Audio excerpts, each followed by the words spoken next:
intentaré hacerlo en un modo de que pueda ser bien profundo para los que tienen conocimiento y más simple para los que no lo tienen.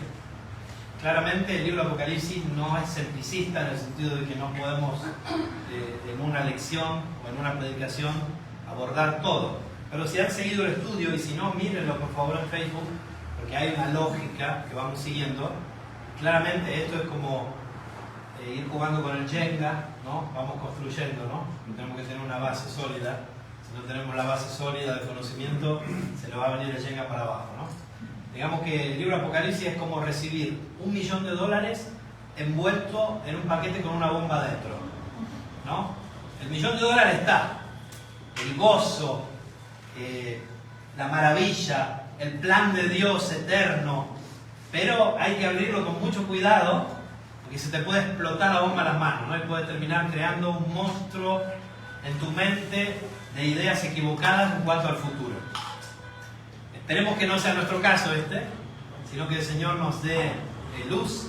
Y agradezco mucho al Señor porque, como dije, querer predicar el libro de Apocalipsis positivamente es casi como para un escalador escalar la montaña más alta, ¿no? Pero claramente no podemos hacerlo por nosotros, solo con la ayuda del Señor. Y agradezco al Señor que me está dando, me está revelando por su gracia, no por mérito mío, muchas cosas que jamás había visto. Y quiero transmitirlas, quiero comentarlas porque son de gran gozo. Una visión real de Jesucristo, de su obra eterna y del futuro. No les digo, lleguen a las conclusiones que yo llego, pero escúchenla, analícenla, estudienla. Tratemos de ver porque hay mucho gozo en este libro, hay mucha esperanza. ¿No? Hoy me decía Gastón Apocalipsis, hoy Pablo, Esteban también me dijo lo mismo. Bueno, es verdad que Apocalipsis tiene mucho palo, pero en realidad para la iglesia es de sumo gozo, de victoria, de esperanza. Genera y nos transmite paciencia, porque ahí está la victoria, ¿no? Vamos a orar y vamos a pedirle al Señor que nos guíe una vez más. Padre, necesitamos de ti, Espíritu Santo, necesitamos de tu guía.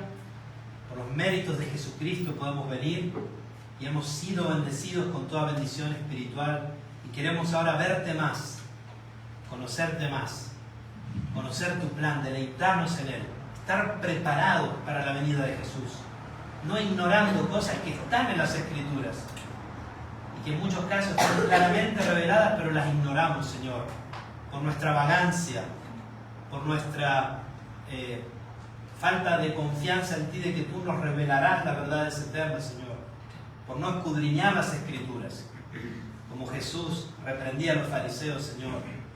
Reprende a tu iglesia porque somos vagos, ignorantes y dejados en el estudio de tu palabra, Señor.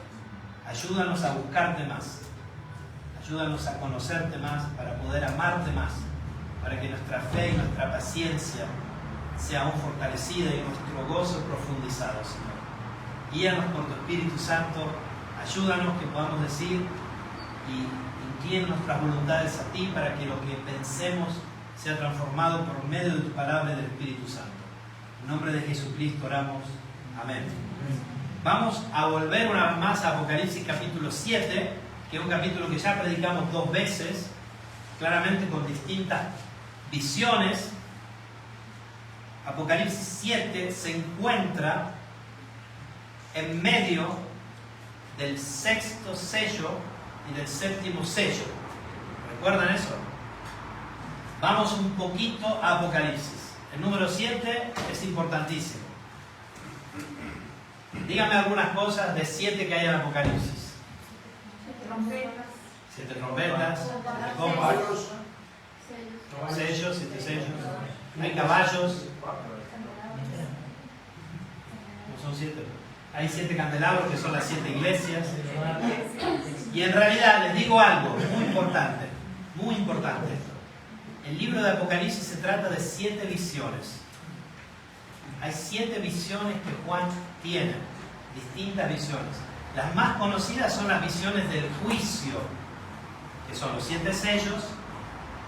El 7º sello abre a las 7 trompetas y la 7ª trompeta abre las 7 copas. Hay además 7 juicios no revelados, que son los 7 truenos? No lo sabemos. Ahí el Espíritu Santo le dijo a Juan, no escribas. No conocemos eso. Lo desconocemos. Ahora bien, el libro de Apocalipsis en sí son 7 visiones que Juan tiene, en la cual se revelan los juicios de Dios sobre el mundo, pero también se identifica claramente cuál es el pueblo de Dios. ¿Quién? La iglesia. O sea, empieza las 7 iglesias, es un mensaje a la iglesia, es para revelar a quién este libro. ¿A quién revela? A Jesucristo, la revelación de Jesucristo. No revela el futuro, aunque nos habla del futuro. Nos revela el pueblo de Dios. Nos revela quiénes integran ese pueblo. Por supuesto, la cabeza Cristo. Vemos querubines, ángeles, arcángeles, millares. Y la iglesia, el pueblo de Dios. ¿Ok? También nos revela el enemigo. Nos revela al diablo, la bestia, el falso profeta. Y nos revela cómo el enemigo también tiene un pueblo y un sistema que dominan el mundo. La gran ramera, la Babilonia, Egipto, la vieja Jerusalén. Todos son cuadros para hablarnos de cómo el enemigo gobierna y domina sobre este mundo. ¿Está bien? Cuando ustedes lean Apocalipsis, siempre tienen que estar pensando a esto. O está hablando de Cristo, obviamente, siempre. La Biblia siempre habla de Cristo. Cualquier pedazo de la Biblia que tú puedas agarrar, agarra un versículo, tienes que buscar a Cristo ahí en esa historia. Siempre de alguna manera va a estar Cristo. En Apocalipsis siempre va a estar la iglesia, el pueblo de Dios. Porque está en Cristo. Y en Apocalipsis vamos a encontrar al pueblo de Dios, a los guardianes del pueblo de Dios, los ángeles, los querubines, etc. Y vamos a encontrar al sistema enemigo. El diablo, la bestia, el anticristo, el falso profeta, la gran ramera, el sistema del mundo.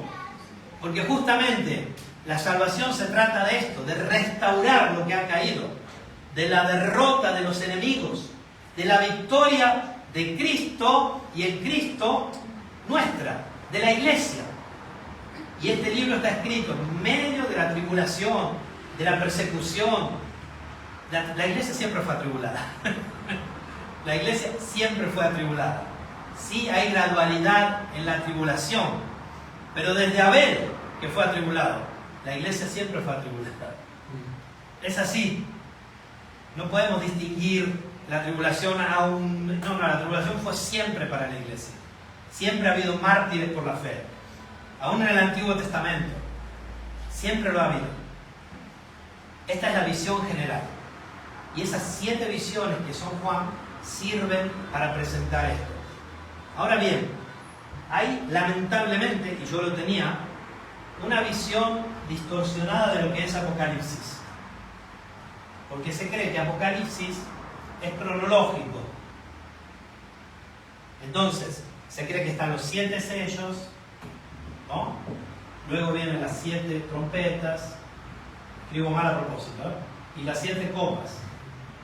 Y se cree que esto es un suseguir, o sea, cuando termina acá, continúa esto. Esta es la idea normal del libro de Apocalipsis, como viene enseñada, sobre todo bajo el sistema dispensacional. Ahora bien, yo les puedo asegurar que eso es un error.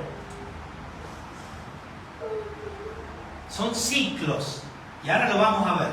Vamos a leer capítulo 7 de Apocalipsis. Y por eso, como vieron anoche a las 12:03, les mandé el mensaje, algunos lo leyeron, otros no.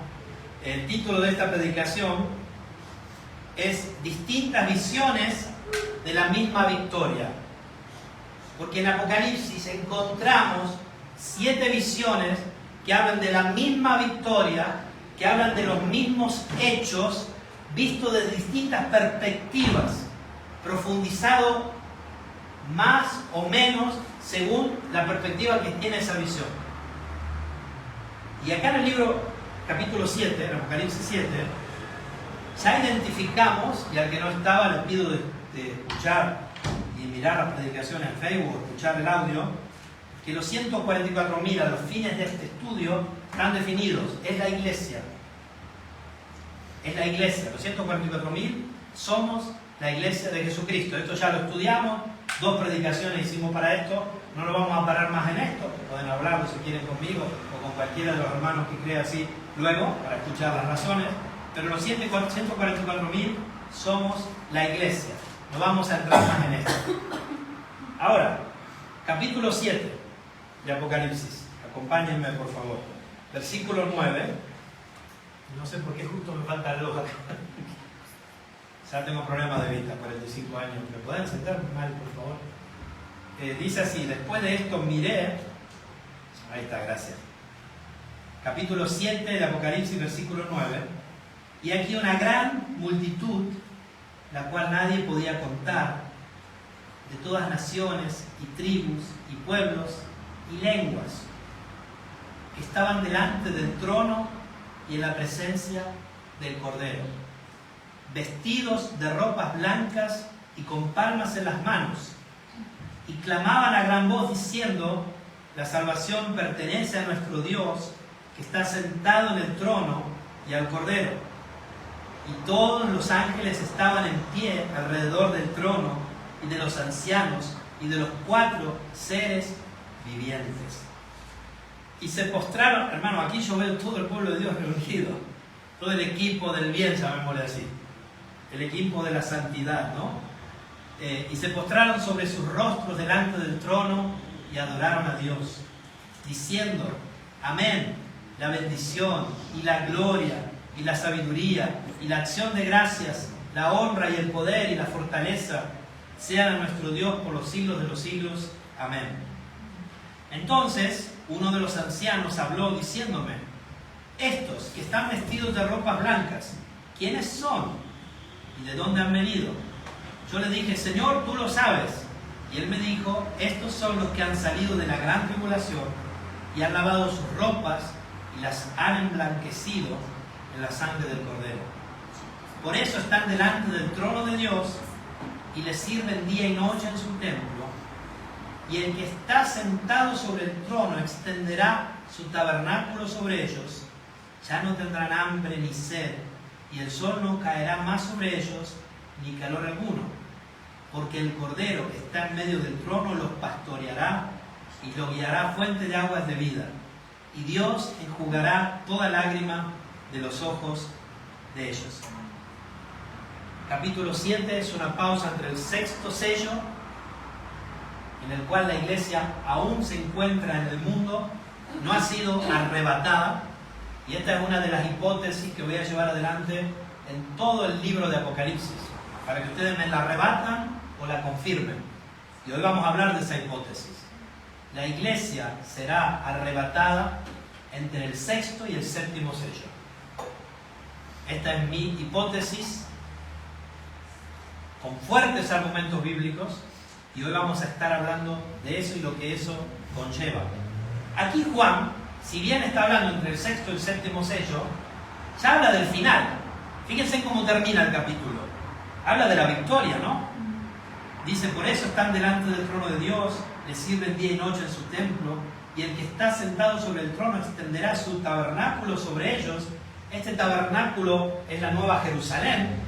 En el capítulo 19, 20, 21 de Apocalipsis vemos que dice: el tabernáculo de Dios con los hombres que desciende del cielo. Así como hablaba James, en el desierto, figura de la iglesia, el campamento de Israel, era protegido durante el día y durante la noche.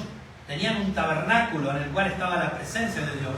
Figura del verdadero tabernáculo, la Nueva Jerusalén, que será una ciudad que existirá en el nuevo cielo y la nueva tierra. La nueva tierra estará apoyada, pero que en realidad es otra figura de la iglesia. Cuando el ángel le dice a Juan: te voy a mostrar la desposada del Cordero.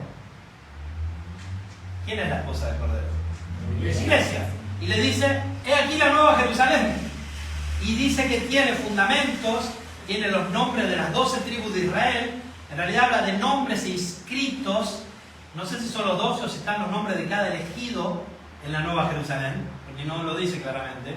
Me gusta hipotizar de que son los nombres, todos nuestros nombres escritos en esta santa ciudad, y que además está fundada sobre los 12 apóstoles. Esta es la iglesia. Claramente no hay ninguna duda que la Nueva Jerusalén es la iglesia. ¿Está bien? Por eso les voy tirando conceptos para que los vayan asimilando.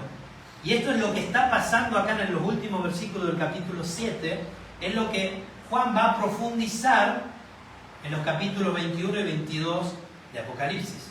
Si ustedes lo miran, claramente ya no tendrán hambre. Dice que en la Nueva Jerusalén habrá el árbol de la vida que da frutos cada mes, ¿no?, para la sanidad de las naciones. Ya no tendrán sed, hay un río de agua de vida que sale del trono. Ya no hay un templo porque el Señor es el templo de ellos, la luz de ellos. No, todo eso está en Apocalipsis 20 y está aquí. ¿Qué quiero decir con esto? Que si bien Juan está en el ciclo de los sellos, ya está hablando de la eternidad futura. Ya está hablando del final. Si como yo propongo, el libro de Apocalipsis son ciclos que hablan de la misma, del mismo periodo en distintos capítulos, entonces vamos a tener que encontrar en cada uno de esos ciclos distintas cosas que tienen que estar sí o sí. Si no, estamos equivocados. Vamos a tener que encontrar, y eso es lo que vamos a buscar en esta mañana. Aquí Juan, si bien está en el sexto sello, entre el sexto y el séptimo, la iglesia ha sido arrebatada. La iglesia son los 144.000 que primero en el capítulo, al inicio del capítulo 7 deben ser sellados, y ahora los encontramos delante del trono. Acá se produjo el arrebatamiento de toda lengua, nación, pueblo y tribu. Ahí está la iglesia, delante del trono ahora, los 144.000. Y ya está hablando del futuro eterno de ellos, porque es lo que le espera ahora que están delante del trono. Le espera esto, ¿no? Lo que estábamos leyendo recién. Recordemos, solo para tener presente, ¿quién abre los sellos, los 7 sellos? ¿Se acuerdan? El corderito. ¿Se acuerdan que Juan llora, desconsolado? ¿Quién va a poder abrir? Y uno le dice, no te preocupes, el león de la tribu de Judá ha vencido. Y después mira el trono, ¿se acuerda la predicación? Y en el trono no ve el león, ¿qué ve? Un corderito, ¿no? Y el corderito que puede desatar los sellos. El que tiene el control de la historia, obviamente, es el Señor Jesucristo, ¿no? Rey soberano, Dios mismo va desatando los sellos, que son los juicios de Dios sobre la tierra, sobre las naciones, sobre los reyes, del pasado, del presente y del futuro. En ese momento ya no va a haber más futuro, ¿no? Pero para hoy sí, para nosotros sí, va a haber futuro. El Cordero es quien abre los sellos. El Corderito, quien es también el león de la tribu de Judá, que ha vencido para desatar esos sellos.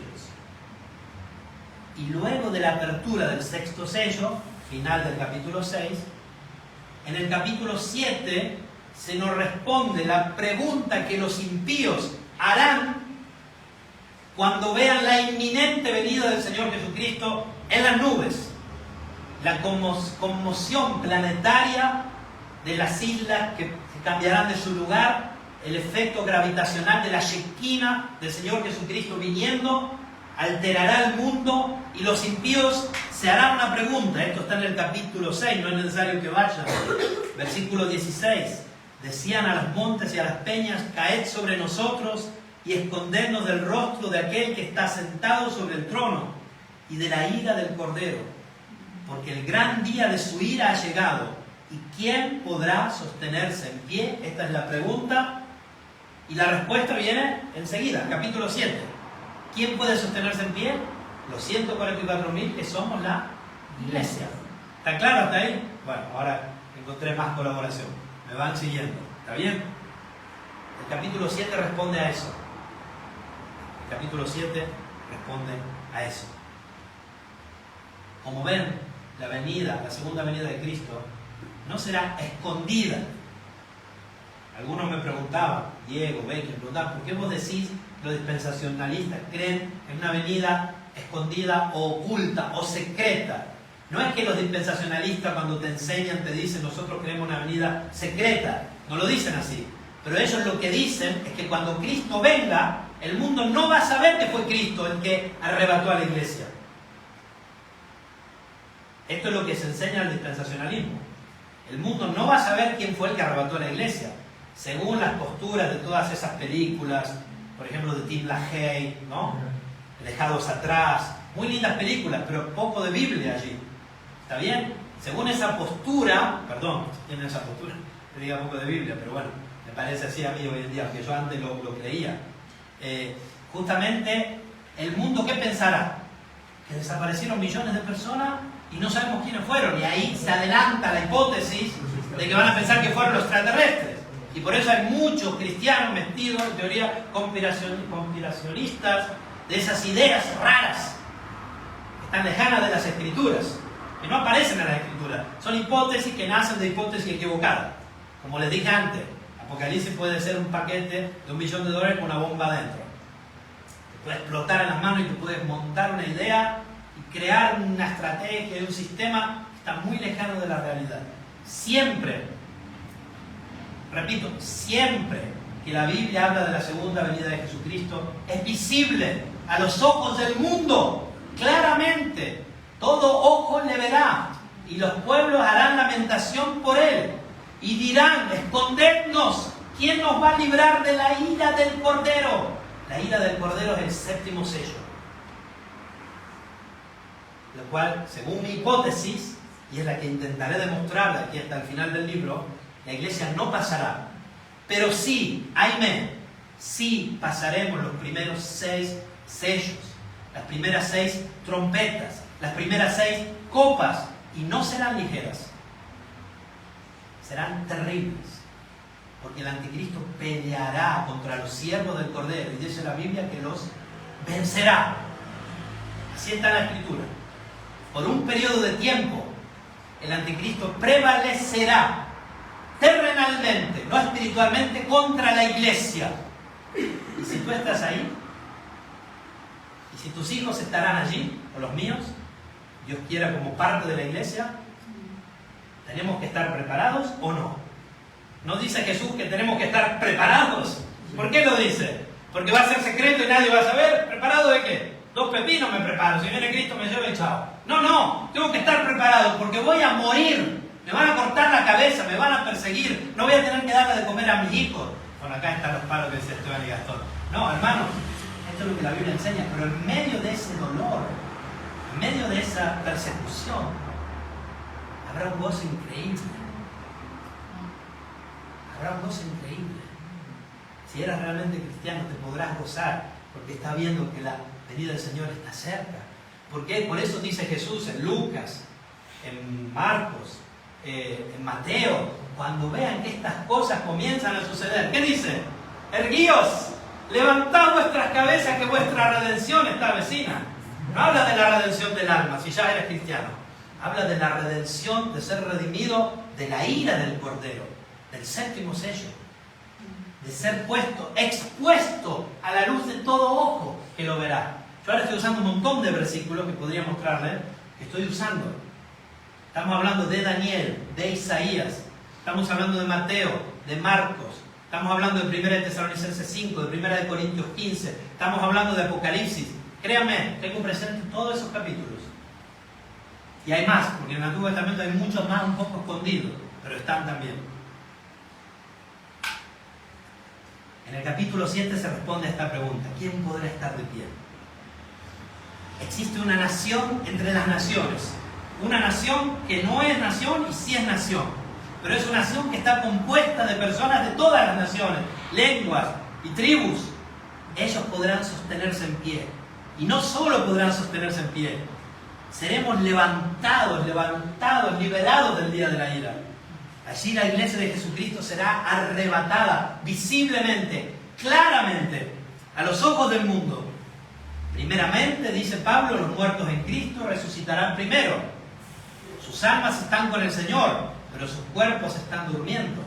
Sus cuerpos serán levantados, transformados y se unirán a sus almas. Fíjense que en el capítulo 5 de Apocalipsis vemos las almas de los que murieron. No dice los cuerpos, las almas que le dicen al Señor: ¿hasta cuándo? Y ahora aquí ya no vemos almas, vemos personas en cuerpo y alma vestidos delante del Cordero. ¿Lo ven? Las almas de los que murieron en Cristo resucitarán, serán unidos a sus cuerpos, serán transformados. Y dice Pablo: y luego nosotros, los que vivimos, los que hayamos quedado. Pablo, lo siento, pero no quedaste. Serás uno que se levantará. Y quizás nosotros también, ¿no? los que estaremos vivos seremos transformados para recibir al Señor en el aire, esta Shekinah que está viniendo al mundo, que está conmocionando el planeta, el sistema solar, y ahí seremos transportados y nos encontraremos como aquí, delante del trono, adorándolo. Y por eso hay fiestas. ¿Qué están haciendo estos que llegan delante del trono? ¿Qué dicen? Están con palmas, que en la antigüedad hablaban de la victoria de un rey que volvía de la guerra. Victoria, victorioso. Y están diciendo palabras de agradecimiento por la salvación. Y los ángeles también, cuando ven a esta gente de toda lengua, nación, pueblo, tribu, adoran a Dios. ¿Se acuerdan que la Biblia dice cosas que anhelan mirar los ángeles? Que no comprenden la salvación de los escogidos. Este pueblo ahora ven la obra de Dios cumplida allí en el trono. Mira, estos eran los seres humanos, estos pecadores, ratas, hijos de Adán y Eva, a los que tuvimos que ayudar un montón de veces, seguidores de este diablo que estaba entre nosotros y no es más de nosotros. No, están aquí, están redimidos, almas y cuerpos transformados delante del trono. Es glorioso lo que está pasando aquí, es glorioso.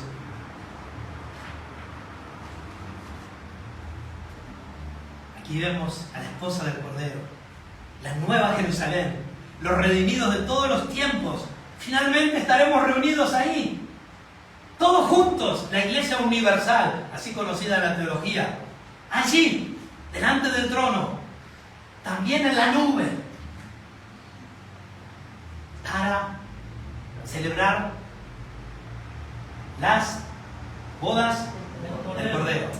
Pero ojo, hermanos, cuando nosotros hablamos de las bodas del Cordero, nos imaginamos el banquete más hermoso que jamás hayamos visto, con las delicias y los frutos celestiales de cualquier planeta que Dios haya creado en el universo, que tenga frutos que jamás hemos comido.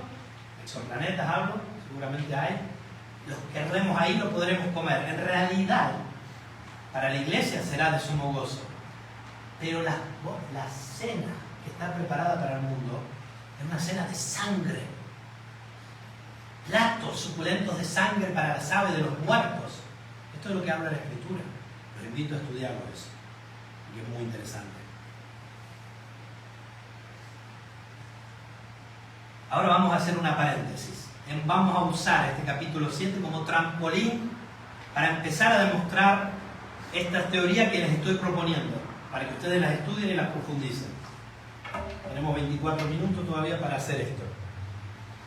Existen distintos esquemas de interpretación de Apocalipsis. Se lo voy a decir muy rápido. Si me pueden seguir, lo van a entender. Si no, descansen un ratito. El preterismo cree que todas estas profecías, la gran mayoría, ya se cumplieron. Así se llama, preterismo, algo del pasado. Creen que Mateo 24, 25, Lucas, Marcos, cuando Jesús responde a los discípulos cuándo serán estas cosas, qué señal habrá de tu venida, creen que pasó en el año 70 con Tito la destrucción de Jerusalén. Y de eso de que estén preparadas las embarazadas, creen que todo se cumplió, o gran parte de ello. Esa escuela escatológica, es decir, del futuro, se llama preterismo. Luego están los alegoristas, idealistas, dicen que las visiones en Apocalipsis son historias para representar la lucha entre el bien y el mal.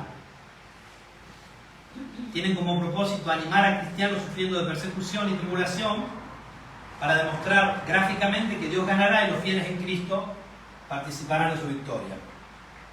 Luego existe una corriente futurística, el punto de vista de que el libro de Apocalipsis es una guía, un mapa para los tiempos finales. Algunos son muy literales en ciertas cosas que le convienen, como el dispensacionalismo, pero cuando no le conviene dejan de ser literales. Te lo digo por experiencia, porque yo era dispensacionalista. Después está el modo histórico, el punto de vista que el panorama de Apocalipsis empezó con la primera venida de Cristo y concluye con los estados eternales, con las visiones representando varias épocas y eventos de la historia mundial. Y por último, está este modo cíclico que yo les propongo, que es un paralelismo progresivo y una recapitulación. El punto de vista que cada visión, hay 7 visiones en el Apocalipsis. Si tenés por favor el cuadro, el último que tenías ahí. El punto de vista que cada visión es un ciclo o va en paralelo con las otras. Entonces, tenemos 7 visiones. La visión de Cristo entre las iglesias, camina en medio de los tabernáculos. La visión del trono y los sellos, capítulo 4, y 5 y 6. Bueno, sí, el 7 también, y 8. La visión de las trompetas. ¿Okay? La visión de la mujer y el dragón. La visión de las copas. La visión de la ramera de Babilonia. Y la visión del milenio y el final. Ahora, lo importante de estas visiones es el enfoque que se le da. Como dije antes, yo creo que está hablando siempre de la misma historia, digamos así. A veces profundiza más, otras menos. Pero lo importante en estas visiones es el enfoque. Por ejemplo, el enfoque de la visión de Cristo entre las iglesias es el enfoque de cómo vencer y recibir los premios. ¿Se acuerdan que a cada iglesia le dice el que venciere, ¿no? Recibirá esto, un nombrecito escrito, una corona, ¿no? Etcétera, ¿no? Después, ahí está enfocado hacia la iglesia, en medio de la tribulación, ¿no? Luego, el enfoque de la autoridad del Cordero, que más allá de que sucedan en el mundo cosas que parecen increíbles, como que la iglesia sea momentáneamente derrotada por el enemigo, en realidad el Cordero está siempre en control de eso. Cualquier cosa que suceda en este libro, ¿no? Después, el enfoque de las trompetas, que es un aviso, es una oportunidad de arrepentimiento, ¿no? Después está el enfoque de la mujer y el dragón. Y así, cada una de estas visiones tiene un enfoque.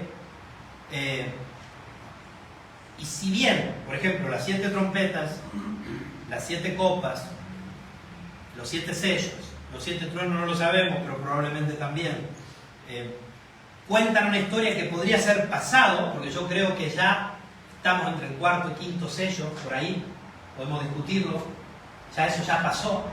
Lo mismo las 4 copas, los 4 sellos, trompetas, gracias, eso me faltaba. Ya cosas que ya han sucedido y están sucediendo. Por ejemplo, si vamos a una postura amilenialista, creemos que el diablo ya está atado. Estar atado no significa que no puede obrar, significa que está limitado en su operar. ¿Está bien? Porque el Evangelio tiene que ser esparcido, la gloria de Dios comunicada a todas las naciones, pueblos, lenguas, tribus, ¿no? Cada ciclo tiene su propio énfasis con un propósito de estimular fidelidad y animar a cristianos en el sufrimiento, mientras están en el sufrimiento. Otra visión puede presentar el mismo periodo de historia con otras imágenes y enfoques. Y yo creo que este es el sistema preferible. Esta es mi estima. Y lo veo en la Biblia. Porque veo lo mismo que cuenta acá, lo veo en Mateo 24, 25. Lo veo en Daniel 7. Lo veo en Daniel 12. ¿Lo ven? O sea, creo que este es el modo en que tenemos que aprovecharnos, ir hacia Apocalipsis. Ahora bien, si queremos demostrar en la práctica que esta postura es cierta, tenemos que hacerlo con hechos claros. Si el libro de Apocalipsis es cíclico y nos relata la misma historia varias veces con énfasis distinto, que es lo que le propongo, si esto es así, tienen que existir elementos que forzosamente debemos encontrar en cada ciclo. El mismo elemento lo tenemos que encontrar en cada ciclo. Yo propongo aquí algunos elementos que deberíamos de encontrar en cada ciclo para afirmar que esto es cierto. ¿Me van siguiendo? El primer elemento. Deben existir eventos comunes en todos los ciclos del juicio. Es decir, si los 7 sellos, las 7 trompetas, las 7 copas, los juicios de Mateo 24, los juicios de Daniel 7, estamos hablando de los mismos eventos, tienen que ser muy parecidos en su presentación de cómo serán. ¿Me siguen? Ok. Y esto lo vemos claramente. Vemos, por ejemplo, aquí, vamos a poner el primer gráfico que tiene ahí. Este gráfico yo se los di a ustedes, fíjense, para no ir ahora a leer todos los pasajes, que me hubiera gustado hacerlo, pero no tengo el tiempo. Vemos cómo los 7 sellos, las 7 trompetas y las 7 copas están relacionadas, hablan prácticamente con esfumaturas de las mismas cosas. Esto ustedes pueden hacerlo en sus casas. Busquen el primer sello, con la primera trompeta, con la primera copa, y van a ver que habla más o menos de las mismas cosas. No solo ahí, si van a Mateo 24, todo corresponde. Habrá hambres y rumores de guerra, nación contra nación, todo corresponde con el primero, el segundo, el tercer sello, que son el primero, el segundo, el tercer y el cuarto jinete, lo que hablaba Esteban, bermejo, amarillo, ¿se acuerdan? Todo tiene una correlación increíble, escrito por distintos autores, con mucho tiempo de distancia, que en algunos casos ni se conocieron entre ellos, como el caso de Daniel, digamos, en esta tierra, con Jesús, claro que se conocieron, y con Juan, ¿no?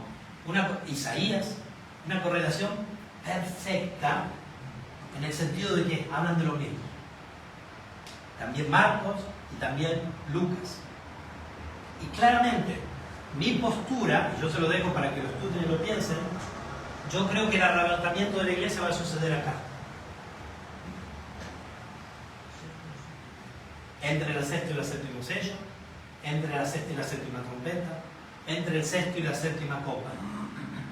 Si es así, tengo que encontrar que en cada uno de estos juicios vea el arrebatamiento de la iglesia, ¿sí o no? Bueno, en el capítulo 7 aquí lo vemos cómo son llevados delante del trono. Tú puedes estar de acuerdo o no, pero para mí está claro. Están delante del trono, fueron llevados delante del trono, la iglesia ha sido arrebatada, ha sido librada, y el capítulo 7 termina diciendo el futuro glorioso de la iglesia. Dios enjugará toda lágrima de los ojos de ellos, etcétera, etcétera, ¿no? También lo encontramos eso en la sexta trompeta, cuando habla de que vengo pronto como ladrón. Habla de la venida de Cristo. Y también lo pueden encontrar en las 7 copas. Yo ahora no estoy entrando en los detalles porque no me va a dar el tiempo, pero dénmelo por asegurado y búsquenlo, compruébenlo, confírmenlo, y si quieren luego se los envío. Segunda cosa, entonces aquí demostramos que hay entre todas estas profecías similaridades históricas, cosas que suceden. Todas, por ejemplo, antes del séptimo sello, de la séptima trompeta, de la séptima copa, entre el sexto y séptimo, Jesús también dice que va a haber una tribulación cual no la hubo, y todas esas cosas. Eso lo pueden encontrar en Mateo 24, en Lucas 21 creo que es, Marcos 13, si no me equivoco, etc. Segunda cosa que debe haber. Debe haber una cierta coincidencia en el orden, y esto también lo vemos, de los eventos. Por ejemplo, vamos a buscar un poquito Mateo 24.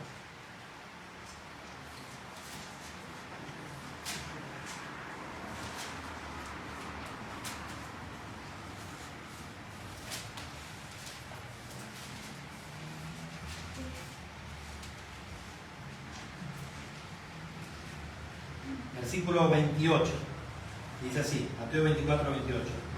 E inmediatamente después de la tribulación de aquellos días, el sol se oscurecerá, y la luna no dará su resplandor, y las estrellas caerán del cielo, y las potencias de los cielos serán conmovidas. Ahora yo les leo del sexto sello, no es necesario que vayan, escuchen, teniendo Mateo ahí abierto, escuchen. Miré cuando abrió el sexto sello, y aquí hubo un gran terremoto, y el sol se puso negro como tela de silicio, y la luna se volvió toda como sangre, y las estrellas del cielo cayeron sobre la tierra, como la higuera deja caer sus higos cuando es sacudida por un fuerte viento, y el cielo se desvaneció como un pergamino que se enrolla, y todo monte y toda isla se removió de su lugar, y los reyes de la tierra, y los grandes, los ricos, los capitanes, los poderosos, y todo siervo y todo libre se escondieron en las cuevas entre las peñas de los montes, y decía lo que decíamos antes, escondernos del rostro de aquel. Ver la correlación entre Mateo 24, el sol se oscurecerá, la luna no dará su resplandor, las estrellas caerán del cielo, las potencias de los cielos serán conmovidas, entonces aparecerá la señal del Hijo del Hombre en el cielo, y entonces lamentarán todas las tribus de la tierra. ¿Y hay correlación o no? Clarísima, ¿no? Hay una correlación clarísima, innegable. El orden de los eventos es tal cual, literal. Ojo que estoy siendo muy ligero porque podríamos estar horas para ver cada uno de estos eventos, ¿eh? Yo ayer cuando lo estudiaba me volvía loco de la correlación increíble que hay. O sea, una correlación increíble. Miren, si no hay correlación con Daniel capítulo 7, fíjense. Lo sé que muchos de ustedes no tienen ni idea de Daniel capítulo 7. Yo poca. Pero Daniel 7 es increíble cómo el Señor revela todo lo que va a pasar en el futuro al profeta Daniel, este hombre de Dios. Y lo habla a través de figuras de bestias que representan los reinos, de cuernos que representan reyes. No quiero entrar demasiado, pero lo hace así. Estamos en Daniel capítulo 7.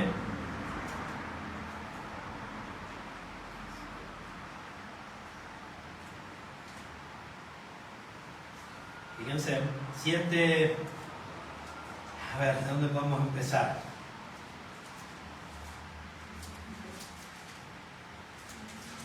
Vamos al 11, por decir algo. Vamos al 7:11.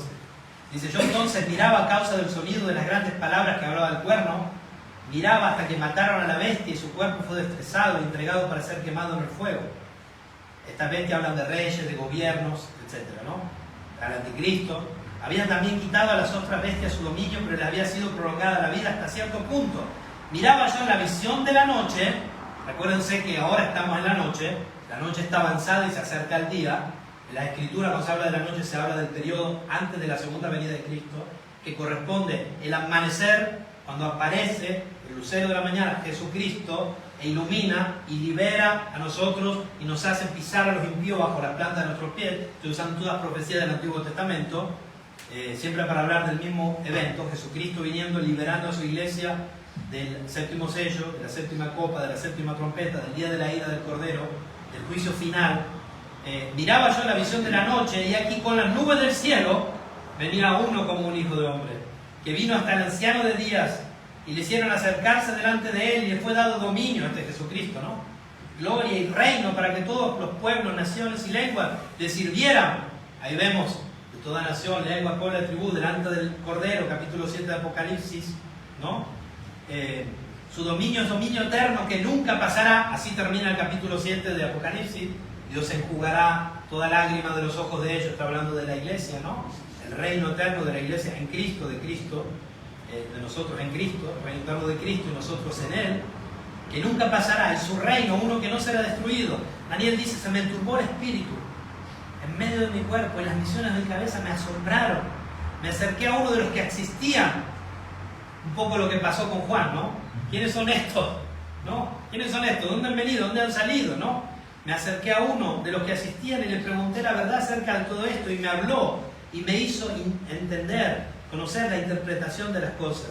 Estas 4 grandes bestias son 4 reyes que se levantarán en la tierra. Esto lo pueden estudiar, está muy claro y interpretado por la misma Biblia que se refiere. Después recibirán el reino los santos del Altísimo. Es lo que estábamos en Apocalipsis 7. Y es lo que está después al final en Mateo también, ¿no? Y poseerán el reino hasta el siglo, eternamente y para siempre. Y de nuevo, ¿quiere saber más Daniel? Entonces tuve deseo de saber la verdad acerca de la cuarta bestia, que era tan diferente de todas las otras, espantosa en gran manera, que tenía dientes de hierro y uñas de bronce, que devoraba y desmenuzaba y las sobras hollaba con sus pies. Asimismo acerca de los 10 cuernos que tenía en su cabeza y del otro que le había salido delante del cual habían caído 3. Todo Apocalipsis habla de esto en los últimos capítulos, ¿no? Y este mismo cuerno tenía ojos y boca que hablaba grandes cosas y parecía más grande que sus compañeros. Y veía yo que este cuerno hacía guerra contra los santos y los vencía, hasta que vino el anciano de días y se dio el juicio a los santos del Altísimo. Y llegó el tiempo y los santos recibieron el reino. Y después sigue explicándolo una vez más. Por ejemplo, versículo 25, y hablará palabras contra el Altísimo. Habla del anticristo, ¿no? Y a los santos el Altísimo quebrantará. Pensará en cambiar los tiempos y la ley. Serán entregados en su mano hasta tiempo y tiempos y medio tiempo. Pero se sentará el juez y le quitarán su dominio para que sea destruido y arruinado hasta el fin. Y que el reino y el dominio y la majestad de los reinos debajo de todo el cielo se ha dado al pueblo de los santos del Altísimo, la Iglesia, cuyo reino es reino eterno, y todos los dominios le servirán y obedecerán. Hasta aquí el fin de su palabra. En cuanto a mí, Daniel, mi pensamiento me turbaron, mi rostro se desmudó, no entendía nada, Daniel, pero guardó el asunto en su corazón. ¿Hay correlación, sí o no? Sí. A mí está clarísimo. O sea, es ineludible esta correlación. No solo, nos vamos a ir mucho más adelante. Otro factor que tenemos que encontrar, que la Iglesia, si estos son ciclos, debe aparecer claramente identificada en los mismos periodos con tribulación y con liberación. En cada uno de estos periodos, si volvemos al gráfico de arriba, por favor, en cada uno de estos periodos tenemos que ver que la Iglesia sufre persecución, tribulación. Lo van a ver, lo van a encontrar. Por eso tienen que venir acá y sellar a la Iglesia para que sean liberados. Lo mismo acá, tienen que venir y ayudarnos. Lo mismo acá, van a ver que la Iglesia tiene que sufrir persecución. En cada uno de esos ciclos vamos a encontrarlo, vamos a ir viendo que la Iglesia sufre persecución. Pero también la Iglesia sufre, viene liberada, no la sufre. Viene liberada, aquí, liberada. La Iglesia viene liberada. En cada uno de esos pasajes siempre hay el mismo esquema, el mismo ciclo se cumple. La Iglesia viene liberada. Lo leímos en Apocalipsis capítulo 7. Lo podemos leer en Mateo, lo podemos leer en los próximos capítulos de Apocalipsis. La Iglesia viene siempre liberada. Siempre hay persecución y liberación. Por ejemplo, la Iglesia entre el sexto y el séptimo sello. Apocalipsis 7:2. Vi también a otro ángel que subía de donde sale el sol y tenía el sello del Dios vivo y clamó a gran voz gracias a los 4 ángeles a quienes se les había dado el poder de hacer daño a la tierra y al mar, diciendo: no hagáis daño a la tierra ni al mar ni a los árboles hasta que hayamos sellado en sus frentes a los siervos de nuestro Dios.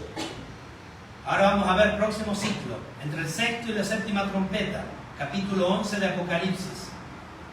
Cuando hayan acabado su testimonio, está hablando de los 2 testigos, que es la Iglesia también, la bestia que sube del abismo hará guerra contra ellos y los vencerá y los matará, y sus cadáveres estarán en la plaza de la grande ciudad que en sentido espiritual se llama Sodoma y Egipto, donde también nuestro Señor fue crucificado.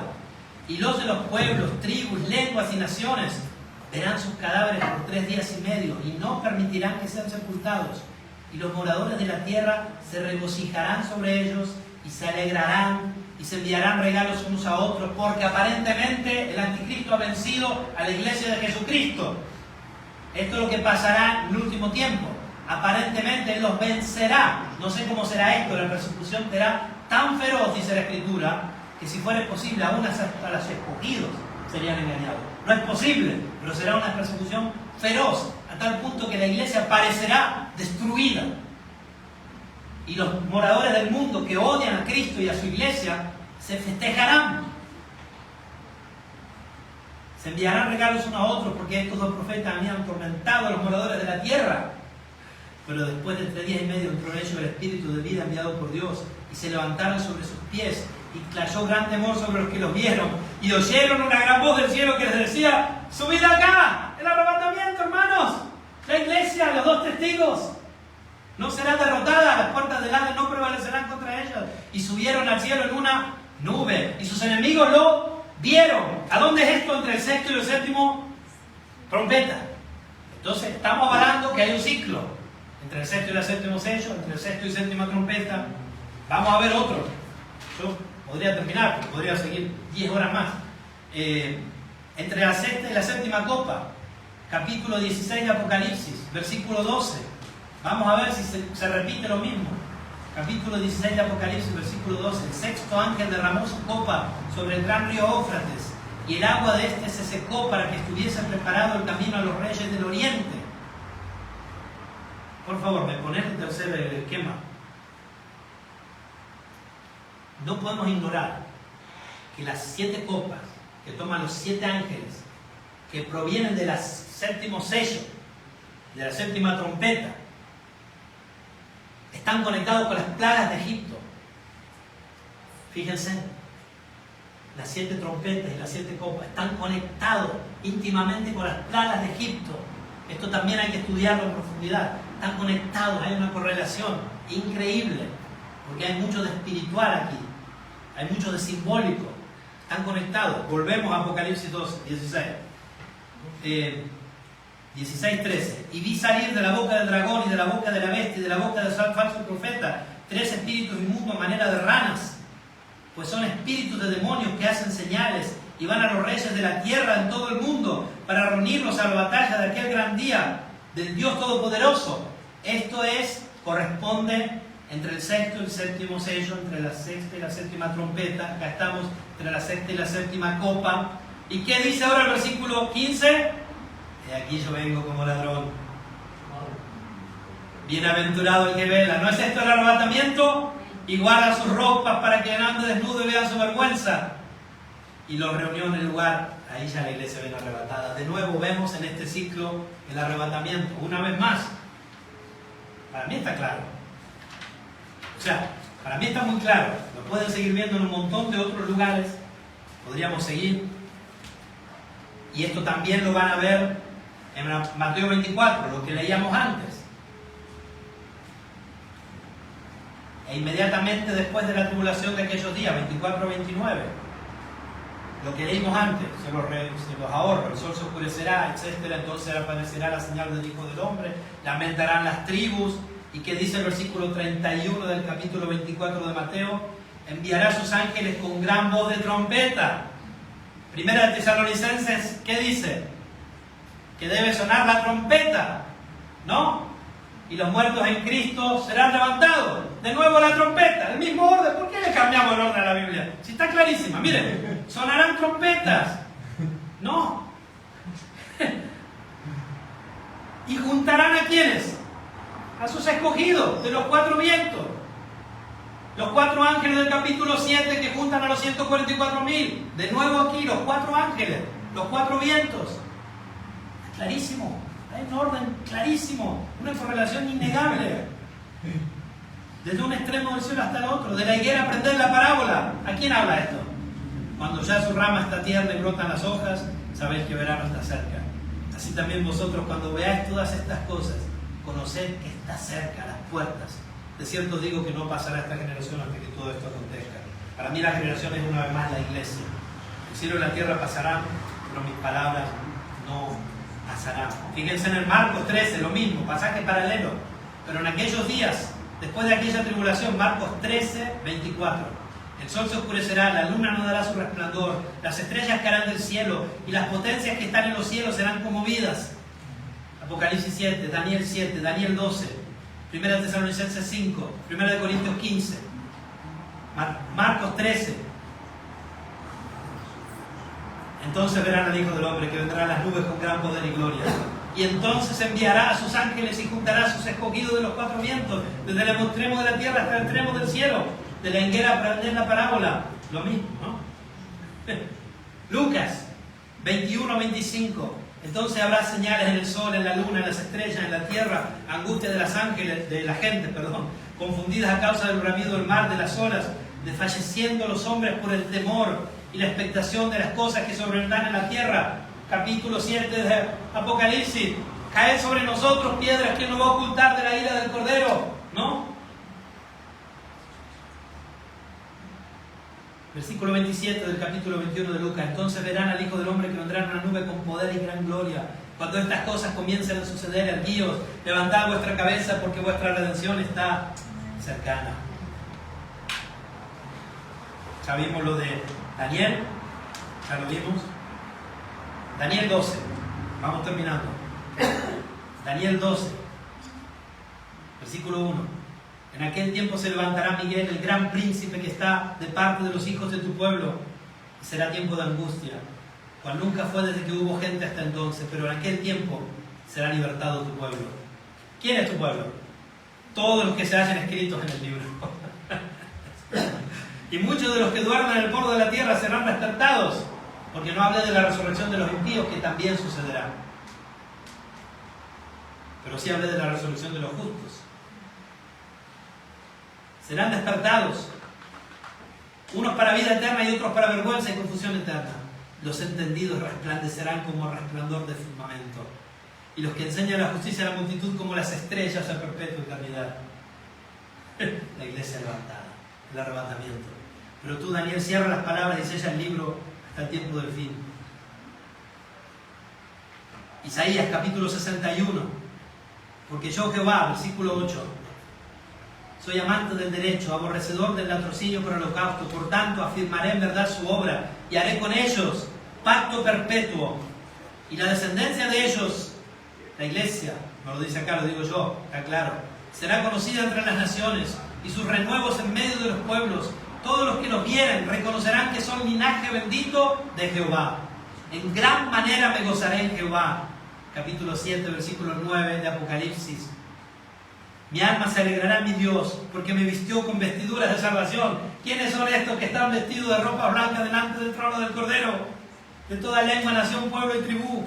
Me rodeó de manto de justicia, como a novio me atavió, y como a novia, adornada con sus joyas. ¿Es este Israel? Por supuesto que no. Sí, es el verdadero Israel, la iglesia. Porque como la tierra produce su renuevo, y como el huerto hace brotar su semilla, así Jehová el Señor hará brotar justicia y alabanza delante de todas las naciones, de toda nación, lengua, pueblo y tribu. Claramente, si estos ciclos son ciertos, debe haber un juicio final, y lo hay. Hay un juicio final en cada uno de estos ciclos, no lo vamos a ver, pero en cada uno de estos ciclos hay un juicio final definitivo. Y también tiene que existir una liberación final y total, y la hay. Y parte de esta liberación total y final la vimos hoy en Apocalipsis 7. Fíjense. Por eso están delante del trono de Dios, versículo 15, y le sirven día y noche en su templo, y el que está sentado sobre el trono extenderá su tabernáculo sobre ellos. Ya no tendrán hambre ni sed, y el sol no caerá más sobre ellos, ni calor alguno, porque el Cordero que está en medio del trono los pastoreará, y los guiará a fuentes de agua de vida, y Dios enjugará toda lágrima de los ojos de ellos. Aleluya. Amén. Hay liberación final después de los 7 sellos. Hay liberación final después de las 7 trompetas. Hay liberación final después de las 7 copas. Hay liberación final en Mateo 24, Daniel 7, en Marcos, en Lucas. Y hay liberación final y total en Apocalipsis capítulo 21. Dice así: vi un cielo nuevo y una tierra nueva, porque el primer cielo y la primera tierra pasaron, y el mar ya no existía más. Y yo, Juan, vi la santa ciudad, la nueva Jerusalén, descender del cielo de Dios, dispuesta como una esposa ataviada para su marido. Y oí una gran voz del cielo que decía: aquí el tabernáculo de Dios con los hombres, y Él morará con ellos, y ellos serán su pueblo, y Dios mismo estará con ellos como su Dios. Enjugará Dios toda lágrima de los ojos de ellos. Este enjugará Dios toda lágrima está por primera vez en la Biblia, en el libro de Isaías. Es una profecía de Isaías. Y ya no habrá muerte, ni habrá más llanto, ni clamor, ni dolor, porque las primeras cosas pasaron. Y el que estaba sentado en el trono dijo: he aquí, yo hago nuevas todas las cosas. Y me dijo: escribe, porque estas son palabras fieles y verdaderas. Y me dijo: hecho está, yo soy el alfa y la omega, el principio y el fin. Al que tuviere sed, yo le daré gratuitamente de la fuente del agua de la vida. El que venciere, le dará todas las cosas, y yo seré su Dios, y él será mi hijo. Esta nueva Jerusalén. Mira el versículo 9. Vino entonces a mí uno de los 7 ángeles que tenían las 7 copas, cada uno de los que tiró las 7 copas, de esos 7 ángeles, de la copa de la ira, llenas de las 7 plagas postreras, y habló conmigo diciendo: ven acá, yo te mostraré la desposada, la esposa del Cordero. Y me llevó en el espíritu a un monte grande y alto, y me mostró la gran ciudad santa de Jerusalén, que descendía del cielo de Dios, teniendo la gloria de Dios. Y bueno, ahí podríamos seguir. Esta es la esposa del Cordero, la nueva Jerusalén, que es la iglesia. Versículo 22. Y no viene ella al templo, porque el Señor Dios Todopoderoso es el templo de ella y el Cordero. La ciudad no tiene necesidad del sol ni de luna que brillen en ella, porque la gloria de Dios la ilumina y el Cordero es su lumbrera. Y podríamos seguir, ¿no? Podríamos seguir. Versículo capítulo 22, 3. No habrá más maldición, el trono de Dios y del Cordero estará en ella, y sus siervos le servirán, y verán su rostro, y su nombre estará en sus frentes. No habrá allí más noche, y no tiene necesidad de luz de lámpara ni de luz del sol, porque Dios el Señor los iluminará y reinará por los siglos de los siglos. Hermanos, si nos hemos acercado al trono del Cordero, si somos parte de su iglesia, si somos parte de la Nueva Jerusalén, tenemos que desear su venida, tenemos que gozarnos de su venida, tenemos que estar preparados para todo lo que eso conlleva. Si cuando el pueblo de Israel se acercó al monte en cual fue dada la ley, temblaban, el monte temblaba, el pueblo estaba aterrorizado. Dice en Hebreos 12 que los que lo oyeron rogaban que no se les hablase más porque no podían soportar lo que se les ordenaba. Tan terrible era lo que veían. Estoy parafraseando de Hebreos 12, 21, que Moisés dijo: estoy espantado y temblando. Dice la Escritura: sino que os habéis acercado al monte de Sión, a la ciudad del Dios vivo. El monte de Sión también es la iglesia. A la ciudad del Dios vivo, Jerusalén la celestial, a la compañía de muchos millares de ángeles. ¿Quiénes estaban ahí delante del trono? Millones de ángeles. En Apocalipsis 7. A la congregación de los primogénitos que están inscritos en los cielos, al Dios el juez de todos, a los espíritus de los justos hechos perfectos, a Jesús, el mediador del nuevo pacto, y a la sangre rociada, que habla mejor que la de Abel. Mirad que no desechéis al carne. Porque si no escaparon aquellos que desecharon al que los amonestaba en la tierra, mucho menos nosotros, si desecháremos al que amonesta desde los cielos. La voz del cual conmovió entonces la tierra, pero ahora ha prometido, diciendo: aún una vez, y esto es lo que pasará en la venida de Jesucristo, y conmoveré no solamente la tierra, sino también el cielo. Y esta frase, aún una vez, indica la remoción de las cosas movibles como cosas hechas para que queden las inconmovibles, el reino eterno de nuestro Señor. Así que, y esta es la conclusión bíblica, recibiendo nosotros un reino inconmovible, tengamos gratitud y mediante ella sirvamos a Dios, agradándole con temor y reverencia, porque nuestro Dios es fuego consumidor. Amén.